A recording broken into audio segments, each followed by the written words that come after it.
Today, we will delve into a chilling discovery from the depths of the ocean. Introduction. Today, we will talk about a remarkable discovery that changed everything.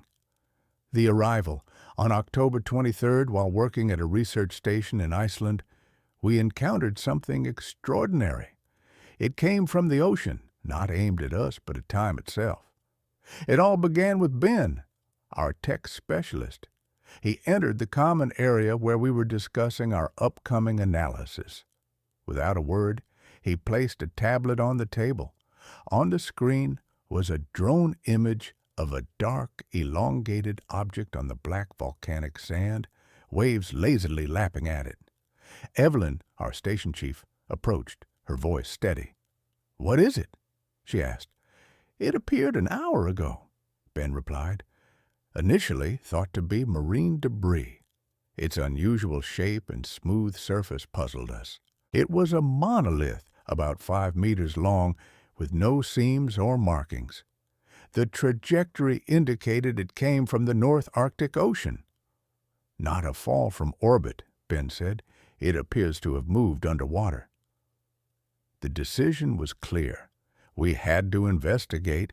The approach, dressed in protective suits, we trudged across the icy black sand, the wind biting at us. As we approached, the drone's image failed to convey the object's true alien nature. Its surface was a strange, organic-looking material, cold and devoid of light. We circled it, finding no markings or symbols. Elias, our oceanographer, took out a portable scanner. "The material is unknown," he said, looking at the screen. "A complex carbon composite with unfamiliar metal inclusions. There's a cavity inside." Evelyn nodded. We needed to open it. Ben brought a plasma cutter. To our surprise, the moment the cutter touched the surface, a thin line of light appeared and a section of the shell detached, falling to the sand. Inside was darkness, illuminated by our flashlights. At the center stood a capsule resembling a sarcophagus filled with a viscous liquid, and suspended within it was a human body. The discovery. We froze. In the light, the face was unmistakable. Pale skin, closed eyes, dark hair. It was Elias, or rather, a perfect copy of him. Ben whispered, "This can't be." The resemblance was uncanny, down to the scar above Elias's brow. "Is he alive?" Evelyn asked, breaking the silence. The sensors showed no signs of life. The liquid inside was near freezing. Evelyn quickly decided, "We transport everything to the station." Full quarantine. Transporting the 5-meter module was challenging, but we managed with a small vehicle. We placed it in the cargo lock and moved the capsule to a biological lab, adhering to strict safety measures. Elias worked silently, his movements mechanical, casting glances at his doppelganger. When the capsule was under bright lab lights, we examined it closely. The body was flawless, but it lacked the scars and wear of a life lived. We drained the liquid, revealing the body lying at the bottom. The air remained pure, no contaminants detected. Thank you for staying with us. So far, we've discussed the discovery of the mysterious object and the shocking revelation of the doppelganger within the capsule. Next, we'll dive into the implications of this discovery and the signals we began to receive from the ocean. If you enjoy our story, please subscribe and share your thoughts or stories with us via email. The signals. As we worked late into the night, each scan revealed more anomalies.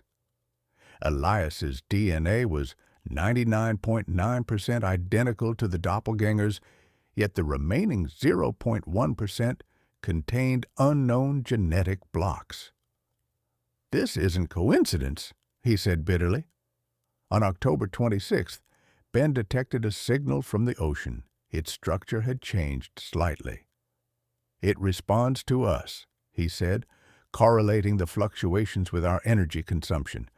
The entity was studying us. The next day, we received orders from the headquarters to avoid any active actions. A support ship would arrive in 10 days. Until then, we were on our own. The tension in the lab was palpable, especially for Elias, who was increasingly withdrawn. The change. On October 27th, I noticed a subtle change on the doppelganger's skin. A dark spot had appeared. I called Elias over, but sensors detected no changes. That night, I felt a low hum in the air, an unsettling vibration. By October 30th, the infrequent sound escalated, causing discomfort.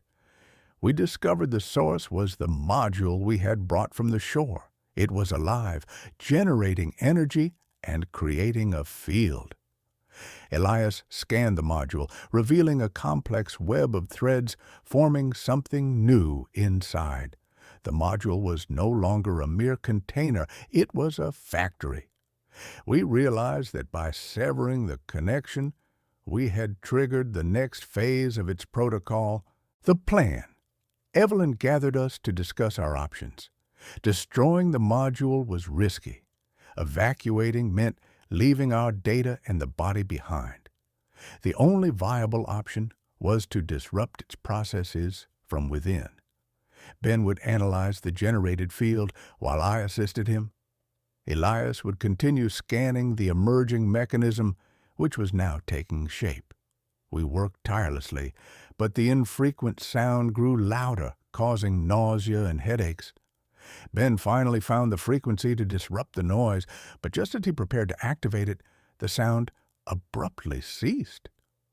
A new sound emerged, a mechanical click. The module had activated, and we watched in horror as a manipulator extended from it. The confrontation. The machine moved with precision, bypassing our defenses and entering the lab. It approached the body, connecting to it. The lights flickered as it drew energy from our systems. The doppelganger convulsed violently, then became still. We stared in shock as it sat up, mirroring the machine's movements perfectly. It began accessing our communication protocols, but not to contact the ocean.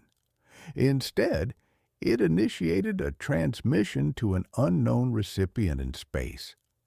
The realization hit us hard. We had unwittingly facilitated a connection to something far beyond our understanding.